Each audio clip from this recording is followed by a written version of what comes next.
You were listening to the Mark Petroni radio program, heard exclusively on News Talk Saga 960. And we are back with more on News Talk Saga 960. Mark Petroni with you. So very glad that you could join us on this Monday edition of the show. We have Clinton Desveaux coming to us from Halifax in the beautiful province of Nova Scotia. And Clinton has been on for quite some time now about setting up some kind of mining strategy. You'll recall maybe about a decade ago, there was a lot of talk about Canada becoming an energy superpower. Then at the time when Harper was Prime Minister, unfortunately, that turned out not to be the case, largely because of the lobbying that went on and the political aspect to preventing Canada from really exploiting this fantastic resource. But there is still an opportunity here to become a mining superpower. Clinton, talk a little bit about that. How important is this to Canada right now?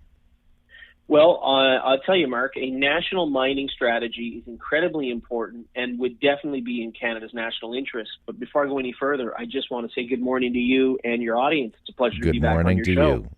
Great having you back. Now, you've been on about this, a mining strategy. What exactly does that mean? Well, just to give your listeners a little bit of background.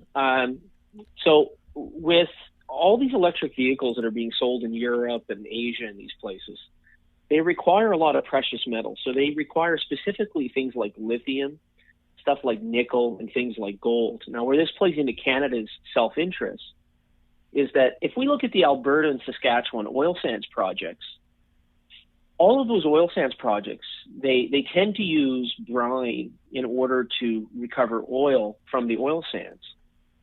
One of the byproducts when they're using the brine is that it uncovers significant deposits of lithium. And lithium is one of those important components in electric car batteries. So this would be a net benefit interest for the prairies, for Alberta and Saskatchewan. And if we look at things like nickel, so the province of Manitoba, for your listeners who may or may not know, has some of the highest grade quality nickel anywhere on the planet.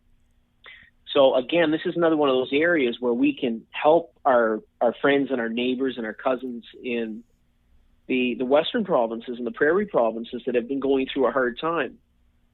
So I kind of see this as a win-win. So on the one side, you get to sort of help out the progressive element that's very concerned about environmental issues, but then you also get to help out the conservative side of the ledger, people that are interested in jobs and economic development and economic opportunity, those kinds of things. So this is one of those rare issues where a national mining strategy basically brings together opposing political views and shows them that there's a way forward. And, one of the other benefits about this, of course, is that this would also give the federal government some time to re-examine some of the problems that have occurred over recent years and some of those other files. You touched on energy. So one of the reasons it's important to have a national mining strategy is that we can't allow our ports, our naval ports in British Columbia, in Atlantic Canada, and quite frankly, Hudson Bay in Manitoba, if that at some point moves forward, we can't allow those different ports to be held hostage because of demonstrations. Now, the other issue, of course, is that if they're mining for nickel in Quebec or Manitoba or in Newfoundland, and that stuff gets placed on trains and it gets transported, let's say, to British Columbia, we can't allow our train network to be shut down, or to allow demonstrators or protesters and things like that to interrupt this. Because if we're going to step up and we're going to tell the world that we're going to be a legitimate supplier of precious metals for the electric car revolution, then we can't allow the supply chain to get shut down. Right. And because the minute that happens, they're going to go elsewhere. Well, the supply chain has been disrupted on the energy front, so we'll see if the environmental activists oppose Canada's right to exploit that resource. But there is a geopolitical aspect to this as well. The Chinese want to have access to the Arctic, and they see themselves as very much a player. So they've been buying up mines. They're making bids to buy mines, and subject to regulatory approval, of course. But we have a prime minister, sadly, who seems to be very much in the pocket of Xi Jinping. But hopefully they'll understand that this is a security issue for Canada, right? Holding on to these mines, having these mines in the hands of Canadians, with an understanding that, of course, many of these rare metals are also used in defense, right, in the creation of defense and weapons. Well, that's right, and and also used in electronics as well, things like computers and cell phones, military-grade equipment. And so you are correct, and I do agree with you that it is important that our mining industries, that they do, or that they should be considered something that's of strategic national importance. And it's not even it's not just I touched on Saskatchewan and Manitoba and Alberta, but on the east as well. Like if we look at Newfoundland, Newfoundland was always known as a place where there was significant precious metals, as well as in Labrador, and the same thing in Quebec. And you're talking about the north. We have very large gold mining operations in the north, and a lot of untouched or untapped development that's occurred there. Right. And we don't want that to fall into the hands of foreign interests. And I mean, let's be honest, Mark.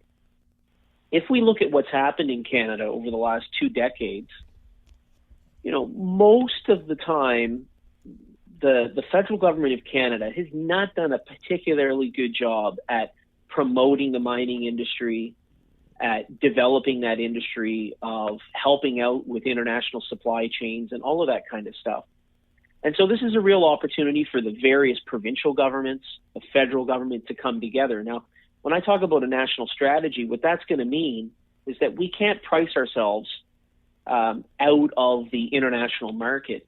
So it's really important that the federal government work with the provinces and ensure that there's one set of regulations from Newfoundland to British Columbia and all points in between, that our costs are competitive on an international scale, that our costs are consistent on an international scale. I also think, too, it's really important for both the provincial and the federal governments to send representation to those international mining conferences and those great big international trade shows. And the same thing with those international car shows, where they can say, Canada's a player in this. We're a supplier of nickel, of gold, of lithium, and it's coming from all over our country, and we're going to help you become a greener and cleaner planet, and we're also going to help ourselves with economic jobs, generating wealth, becoming a real international superpower in the mining industry. Yeah, we should. It would be nice if we were processing those minerals in those value-added type of operations. Rather than just generating, pulling the stuff out of the ground. Would be nice if we were involved in industries that actually process those minerals. But I wanted to ask you, you've been moving forward on this push towards a mining strategy. You've written about it. You've got a lot of attention from government, from both the Liberals in Ottawa as well as Conservatives. Talk a little bit about that. Yeah, that's been really exciting for me. So just to give your listeners a little bit of background, so I've written a couple of columns or news articles about this idea of a national mining strategy. Up in the neighborhood of 30 newspapers and magazines across Canada. And then what ended up happening was I started getting phone calls from executive assistants and staffers to members of parliament in Ottawa.